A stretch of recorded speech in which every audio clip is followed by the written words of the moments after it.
పశ్చిమ బెంగాల్ మాజీ సీఎం మమతా బెనర్జీ ఇవాళ కోల్కతా హైకోర్టులో విచారణకు హాజరయ్యారు. న్యాయవాది కోటు ధరించి ఆమె కోర్టుకు వచ్చారు.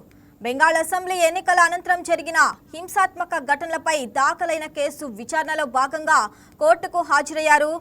15 ఏళ్ల టీఎంసీ పాలన ముగిసిన తర్వాత జరిగిన దాడులు, రాజకీయ ప్రతీకార చర్యలపై మమతా కోర్టుకు హాజరయ్యారు. కళ్యాణ్ బెనర్జీ కుమారుడు శీర్షన్య బందోపాధ్యాయ్ దాఖలు చేసిన పిటిషన్ ఆధారంగా ఈ విచారణ జరుగుతుంది. ద్వేష రాజకీయాలకు వ్యతిరేకంగా నిజం కోసం మమతా బెనర్జీ పోరాటం కొనసాగుతుందని తృణమూల్ కాంగ్రెస్ పార్టీ పేర్కొంది.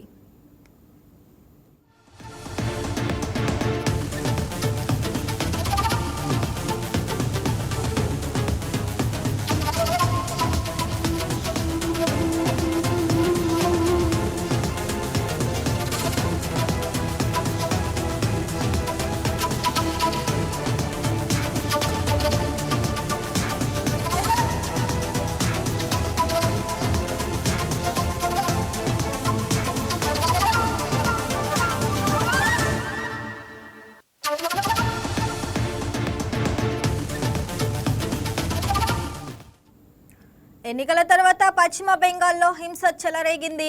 బెంగాల్ వ్యాప్తంగా పలుచోట్ల చోటు చేసుకున్న హింసాత్మక ఘటనలో పలువురు మరణించారు. ఎన్నికల ఫలితాలు వెలువడిన తర్వాత కొన్ని ప్రాంతాల్లో ఉద్రిక్త పరిస్థితులు ఏర్పడ్డాయి. బీజేపీ, తృణమూల్ కాంగ్రెస్ కార్యకర్తలు పరస్పర దాడులకు దిగారు. ఈ హింసలో 4 మృతి చెందగా వందలాది మంది గాయపడ్డారు. 200కి పైగా ఎఫ్ఐఆర్లు నమోదు కాగా 400కి పైగా అరెస్టులు జరిగాయి. బీజేపీ గెలుపు తర్వాత తమ కార్యకర్తలపై దాడులు జరిగాయని, పలువురు మరణించారని ఆరోపిస్తూ కోల్కతా హైకోర్టులో టీఎంసీ పిటిషన్ వేసింది. మరోవైపు టీఎంసీ కార్యకర్తలు తమపై దాడులు చేస్తున్నారంటూ బీజేపీ ఆరోపిస్తుంది.